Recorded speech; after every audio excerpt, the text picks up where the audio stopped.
Sebagai negara kepulauan terbesar di dunia, Indonesia memiliki karakteristik daratan yang beraneka ragam, mulai dari perbukitan, pegunungan, hingga plato. Indonesia juga memiliki beragam karakteristik perairan, mulai dari perairan darat, seperti sungai dan danau, hingga perairan laut. Bagaimana karakteristik wilayah daratan dan perairan Indonesia selengkapnya? Mari kita simak pembahasannya berikut ini. Luas daratan Indonesia adalah 1,9 juta kilometer persegi, yang mencakup sepertiga dari luas keseluruhan wilayah Indonesia. Indonesia terdiri dari 17.504 pulau yang memiliki karakteristik daratan dengan topografi atau bentuk permukaan bumi yang berbeda-beda. Topografi daratan di Indonesia dapat dilihat dari dua aspek, yaitu dataran rendah dan dataran tinggi. Berikut ini adalah penjelasannya. Pertama, dataran rendah. Wilayah dengan topografi berupa dataran rendah adalah wilayah daratan dengan ketinggian 0 sampai 200 meter di atas permukaan laut. Dataran rendah seringkali dijadikan sebagai lokasi pusat perdagangan dan kegiatan industri karena memudahkan akses transportasi darat dan laut. Akses transportasi di dataran rendah dianggap lebih mudah karena kondisi jalannya relatif datar, tidak berbukit, dan tidak bergunung. Selain itu, akses menuju transportasi laut di dataran rendah juga lebih mudah karena lebih dekat dengan laut. Contohnya, wilayah Surabaya yang 80% berupa dataran rendah dijadikan sebagai lokasi pusat industri dan perdagangan. Kedua, dataran tinggi. Wilayah dengan topografi berupa dataran tinggi adalah wilayah daratan yang memiliki ketinggian lebih dari 200 meter di atas permukaan laut. Dataran tinggi umumnya merupakan daerah yang padat penduduk karena memiliki kondisi udara yang sejuk dan tanah yang subur. Contohnya, Kota Bogor yang terletak pada ketinggian 190 sampai 330 meter di atas permukaan laut membuat wilayah ini nyaman untuk tempat tinggal karena udaranya yang sejuk. Dataran tinggi tersusun atas barisan bukit yang membentuk perbukitan, barisan gunung yang membentuk pegunungan, serta plato atau daratan dengan puncak yang datar dan luas. Berikut adalah penjelasannya. Bukit dan perbukitan. Bukit adalah bentuk muka bumi yang lebih tinggi daripada wilayah di sekitarnya, tetapi relatif rendah dan lebih landai dibanding gunung. Bukit memiliki ketinggian kurang dari 600 meter di atas permukaan laut. Sementara itu, perbukitan adalah rangkaian beberapa bukit di suatu wilayah yang saling berdekatan. Sebagai contoh, Bukit Wadas Putih di Kebumen, Provinsi Jawa Tengah. Selanjutnya, gunung dan pegunungan. Gunung adalah bagian dari permukaan bumi yang menonjol ke atas. Umumnya memiliki lereng yang curam dan memiliki ketinggian lebih dari 600 meter di atas permukaan laut. Sementara itu, pegunungan merupakan suatu area geografis berupa beberapa gunung yang terkait secara geologis yang membentuk suatu deret atau bentangan. Contohnya, Pegunungan Bromo Tengger Semeru di Jawa Timur. Keberadaan gunung dan pegunungan di Indonesia sangat dipengaruhi oleh letak Indonesia yang dilewati dua jalur pegunungan dunia, yaitu Sirkum Pasifik dan Sirkum Mediterania. Sirkum Pasifik. Sirkum Pasifik adalah rangkaian pegunungan di sekitar Samudra Pasifik. Rangkaian Sirkum Pasifik berawal dari Amerika Selatan, memanjang ke utara dan barat, yang terdiri atas rangkaian pegunungan Andes, pegunungan Rocky di Amerika Utara, pegunungan yang membentuk Kepulauan Aleut antara benua Amerika Utara dan benua Asia, semenanjung Kamchatka di Rusia, pegunungan di Kepulauan Jepang, Pulau Formosa di Taiwan, dan merangkai dengan pegunungan di Kepulauan Filipina, lalu ke Indonesia. Di Indonesia, Sirkum Pasifik terbagi menjadi dua. Pertama, dari Sulawesi Utara menuju pesisir Kalimantan Timur. Kedua, masuk melalui rangkaian gunung api yang terdapat di Sulawesi Utara menuju Kepulauan Maluku, Pulau Halmahera, Papua, Papua Nugini, lalu menuju Selandia Baru. Jalur pegunungan yang kedua adalah Sirkum Mediterania. Sirkum Mediterania adalah rangkaian pegunungan yang membentang dari benua Eropa hingga Asia. Rangkaian Sirkum Mediterania berawal dari sekitar Laut Tengah di Laut Mediterania, lalu memanjang ke arah timur, dan terdiri atas rangkaian pegunungan Atlas di Afrika Utara, Pirenia di semenanjung Iberia, Alpen di Swiss, Karpatia di dataran tinggi Hungaria, Anatolia di Turki, Kaukasus di Georgia, Elbrus di Iran, Hindukush di Afghanistan, Himalaya di India dan RRC, dan Arakan Yoma di Myanmar. Kemudian belok ke selatan, menyambung dengan pegunungan yang terdapat di Pulau Sumatera, Pulau Jawa, Kepulauan Nusa Tenggara, dan berakhir di Laut Banda. Di Indonesia, Sirkum Mediterania terbentang di Pulau Sumatera, Jawa, Bali, Nusa Tenggara, dan Laut Banda. Sirkum Mediterania terbagi menjadi dua jalur utama, yaitu busur dalam vulkanik dan busur luar non-vulkanik. Busur dalam vulkanik adalah rangkaian dari gunung api atau gunung yang memiliki dapur magma. Jalur busur dalam ini membentang mulai dari pegunungan Bukit Barisan di bagian barat Sumatera, berlanjut ke Pulau Jawa, Bali, Sumbawa, Lombok, Alor, Flores, hingga Laut Banda. Selanjutnya, busur luar non-vulkanik adalah rangkaian gunung yang tidak memiliki dapur magma. Busur luar non-vulkanik ini membentang mulai dari perairan barat Pulau Sumatera, perairan selatan Pulau Jawa, perairan selatan Kepulauan Nusa Tenggara, hingga berakhir di Pulau Buru dan sekitarnya. Karakteristik daratan selanjutnya adalah plato. Plato atau plateau adalah dataran tinggi yang memiliki puncak yang relatif datar dan dikelilingi lereng curam. Contohnya, wilayah dengan permukaan bumi yang datar di wilayah dataran tinggi Dieng.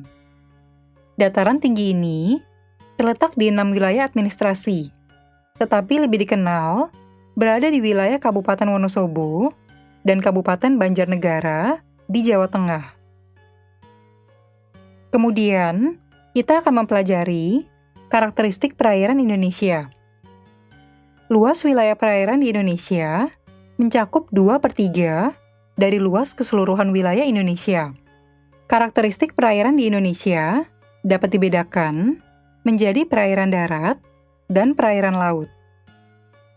Indonesia memiliki luas perairan darat dan perairan laut sebesar 6,32 juta kilometer persegi. Perairan darat adalah semua bentuk perairan yang terdapat di darat, seperti sungai, danau, rawa, dan air tanah. Sementara itu, perairan laut adalah semua bentuk perairan yang berada di laut dan memiliki air yang asin. Berikut adalah pembahasannya. Pertama, karakteristik perairan darat Indonesia. Perairan darat terdiri atas sungai, danau, air tanah, dan rawa. Sungai adalah aliran air yang berbentuk memanjang dan mengalir dari hulu ke hilir. Arah aliran sungai sesuai dengan sifat air, yaitu dari tempat tinggi ke tempat rendah. Sehingga bermula dari gunung atau dataran tinggi menuju danau atau lautan. Sungai di Indonesia memiliki karakteristik berupa adanya variasi aliran sungai akibat distribusi pola hujan dan kondisi topografi yang berbeda-beda. Mari kita simak pembahasannya. Pertama, distribusi pola hujan. Pola hujan adalah keteraturan terkait banyak sedikitnya hujan yang turun di suatu wilayah. Indonesia memiliki 3 pola hujan, yaitu pola monsun, pola ekuatorial, dan pola lokal. Pola hujan monsun adalah pola hujan akibat adanya angin monsun. Pola hujan monsun memiliki periode kering pada bulan April hingga Oktober, saat curah hujan rendah. Sementara itu, periode basah terjadi saat curah hujan tinggi pada bulan Oktober hingga April. Pola hujan monsun terjadi di wilayah timur Pulau Sumatera, selatan Pulau Kalimantan, barat Pulau Sulawesi, tengah Pulau Papua, serta seluruh Pulau Jawa, Pulau Bali, dan Nusa Tenggara. Tingginya curah hujan menyebabkan tingginya debit air sungai di wilayah-wilayah tersebut pada bulan Oktober hingga April. Selanjutnya, pola hujan ekuatorial adalah pola hujan yang terjadi akibat letak wilayah di bagian ekuator, sehingga curah hujan selalu maksimum dibanding daerah lintang yang lebih tinggi. Pola hujan ekuatorial dicirikan dengan bentuk bimodial atau 2 puncak hujan. Hal ini umumnya terjadi sekitar bulan Maret dan Oktober. Sementara itu, puncak basah terjadi sekitar bulan Maret dan Oktober. Pola hujan ekuatorial terjadi di wilayah barat Sumatera, utara Pulau Kalimantan, tengah dan utara Pulau Sulawesi, selatan Pulau Halmahera, dan sebagian Pulau Papua. Tingginya curah hujan menyebabkan tingginya debit air sungai di wilayah-wilayah tersebut pada sekitar bulan Maret dan Oktober. Kemudian, pola hujan lokal adalah pola hujan yang dicirikan dengan besarnya pengaruh kondisi lingkungan fisik setempat, seperti bentang perairan, pegunungan, ataupun pemanasan lokal yang intensif. Pola hujan lokal memiliki 1 puncak bulan basah, yang umumnya terjadi pada bulan Juni dan Juli.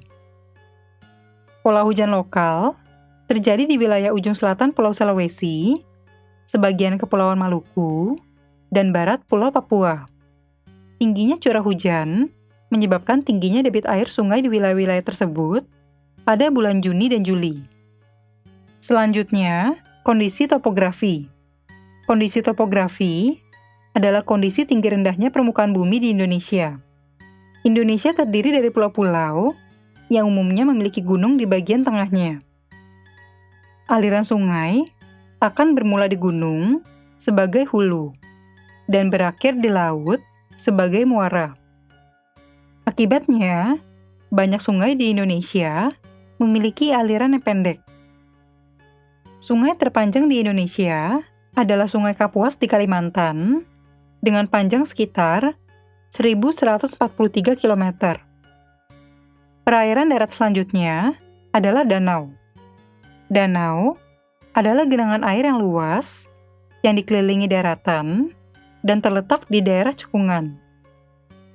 Air danau berasal dari berbagai sumber, seperti mata air tanah, air sungai, dan air hujan. Sebagian air di danau berupa air tawar, dan sebagian lainnya berupa air asin. Danau di Indonesia memiliki karakteristik yang khas, yaitu danau tropis kepulauan. Danau tropis kepulauan adalah danau yang suhu permukaan airnya selalu di atas 4 derajat Celcius dan terletak di atas sebuah pulau. Di Indonesia, suhu air di dekat permukaan air danau akan relatif lebih tinggi daripada di bagian danau yang lebih dalam. Danau terluas di Indonesia adalah Danau Toba di Sumatera Utara, yang memiliki luas 110.260 hektar. Sedangkan danau terdalam di Indonesia adalah Danau Matano di Sulawesi dengan kedalaman 600 meter. Selanjutnya rawa.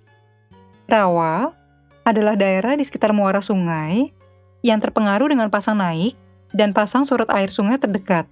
Air rawa cenderung asam, dan dasar rawa terdiri dari lapisan gambut yang tebal. Air rawa umumnya dimanfaatkan untuk mengairi tanaman atau kebutuhan pertanian. Kemudian, air tanah.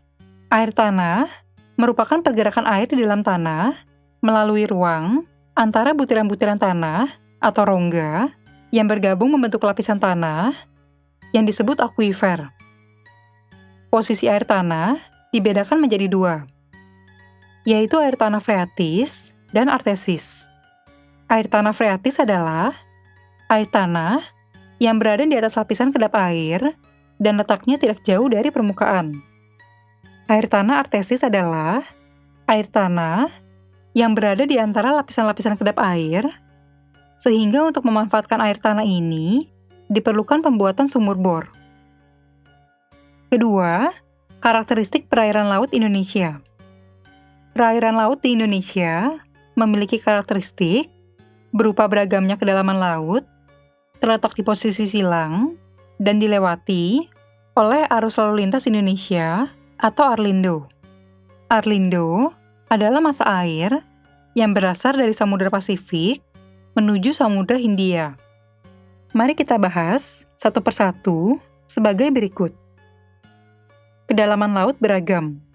Perairan laut Indonesia dapat dibedakan menjadi perairan laut dangkal dan perairan laut dalam. Pertama, perairan laut dangkal. Perairan laut dangkal dapat didefinisikan sebagai wilayah perairan laut yang terbentang dari batas pantai hingga kedalaman 200 meter. Perairan laut dangkal adalah wilayah perairan laut di Indonesia yang terdiri atas paparan Sunda dan paparan Sahul. Paparan Sunda mencakup wilayah Laut Cina, Teluk Thailand, Selat Malaka, dan Laut Jawa. Paparan Sunda merupakan paparan terluas di dunia dengan luas wilayah 1,85 juta kilometer persegi. Paparan Sunda dahulu merupakan daratan Asia yang terhubung dengan Pulau Sumatera, Jawa, dan Kalimantan. Namun, pencairan es saat berakhirnya zaman glasial membuat sebagian wilayah di paparan Sunda terendam air dan menjadi laut. Kedalaman rata-rata perairan laut Indonesia yang termasuk paparan Sunda adalah 120 meter. Bukti adanya paparan Sunda adalah terdapat jejak aliran sungai di bawah laut yang mengarah dari hulu di Sumatera dan Kalimantan Barat, serta berakhir di Laut Natuna Utara. Bukti lainnya adalah kesamaan hewan di daratan Asia dengan hewan di Pulau Sumatera, Jawa, dan Kalimantan, yaitu gajah yang tersebar di pulau tersebut. Kesamaan ini hanya mungkin terjadi apabila dahulu daratan Asia, Pulau Sumatera, Jawa, dan Kalimantan menyatu. Kemudian, paparan Sahul. Paparan Sahul atau paparan Arafura mencakup wilayah Laut Arafura dan laut di sekitar benua Australia dengan luas wilayah 930.000 km persegi. Paparan ini dahulu merupakan daratan yang menghubungkan Pulau Papua dengan benua Australia. Namun, pencairan es saat berakhirnya zaman glasial membuat sebagian wilayah di paparan Sahul terendam air dan menjadi laut. Kedalaman rata-rata perairan laut Indonesia yang termasuk paparan Sahul adalah 100 hingga 200 meter. Salah satu bukti adanya paparan Sahul adalah adanya kesamaan hewan yang hidup di Pulau Papua dengan hewan di benua Australia, seperti kanguru. Kedua, perairan laut dalam. Perairan laut dalam dapat didefinisikan sebagai wilayah perairan laut dengan kedalaman lebih dari 200 meter. Wilayah perairan laut yang tidak berada di paparan Sunda dan paparan Sahul adalah perairan laut dalam yang mencakup Laut Sulawesi, Laut Maluku, Laut Banda, dan Laut Flores yang mengelilingi Pulau Sulawesi, Maluku, Kepulauan Maluku, dan Nusa Tenggara. Di wilayah ini, terdapat banyak basin atau cekungan di dasar laut dengan dasar yang landai, dan palung atau cekungan di dasar laut dengan dasar yang curam dan sempit. Karakteristik perairan laut di Indonesia selanjutnya adalah berada di posisi silang. Letak Indonesia yang diapit benua Asia dan benua Australia, serta Samudra Hindia dan Samudra Pasifik, membuat Laut Indonesia memiliki posisi yang strategis.